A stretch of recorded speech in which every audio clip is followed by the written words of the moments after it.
Sekarang akan membahas tentang hukum gravitasi.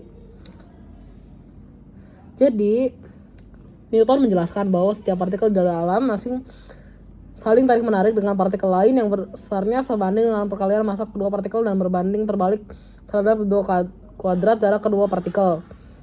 Pernyataan tersebut saat ini terkenal dengan sebagai hukum gravitasi Newton.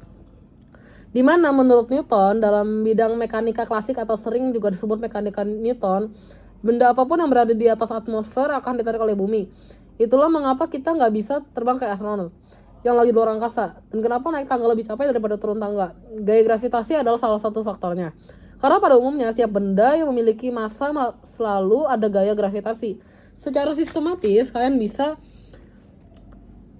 menggunakan rumus hukum gravitasi Newton di bawah ini untuk menghitung gaya gravitasi, yaitu F sama dengan G M1 M2 per R2, di mana F adalah gaya gravitasi, G adalah konstanta gravitasi, M1 massa benda pertama, M2 massa benda kedua, dan R adalah jarak antara pusat kedua benda.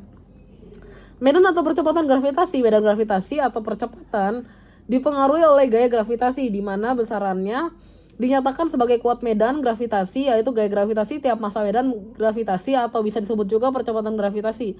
Pada partikel ini, medan atau ruang yang kita maksud adalah bumi. Sebelumnya kita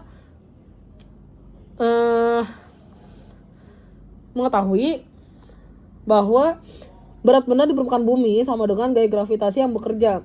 Maka W per F M kali G sama dengan G M1 kali M2 per R2. M di masing-masing sisi dapat dicoret, maka persamaan G didapatkan sebagai berikut. G sama dengan G M per R2, di mana R merupakan jarak antara benda dengan pusat bumi.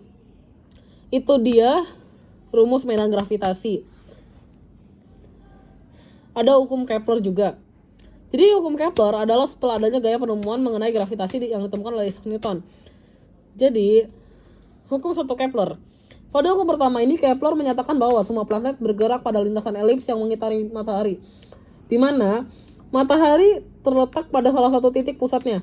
Pada dasarnya, hukum ini menjelaskan bahwa lintasan di tata surya berbentuk elips, di mana elips itu memiliki dua titik fokus dan matahari terletak pada salah satu titik fokusnya. Kemudian ada hukum dua Kepler.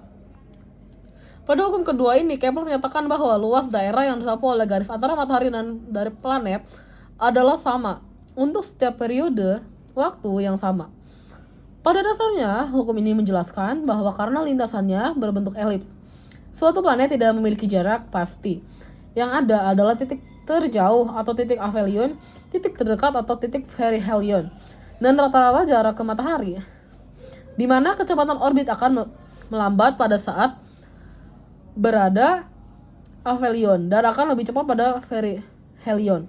Sehingga secara sederhana dapat dikatakan kecepatan orbit maksimum suatu planet pada saat berada di aphelion, kecepatan orbit minimum suatu planet pada saat berada di perihelion.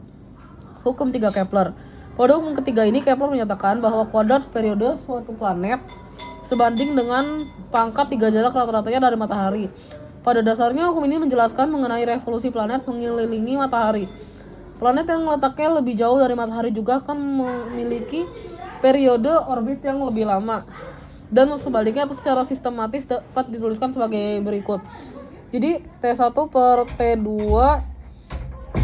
kuadrat sama dengan R1 per R2 pangkat 3. Di mana T1 periode planet pertama, T2 periode planet kedua, R1 jari-jari planet pertama, R2 jari-jari planet kedua. Jadi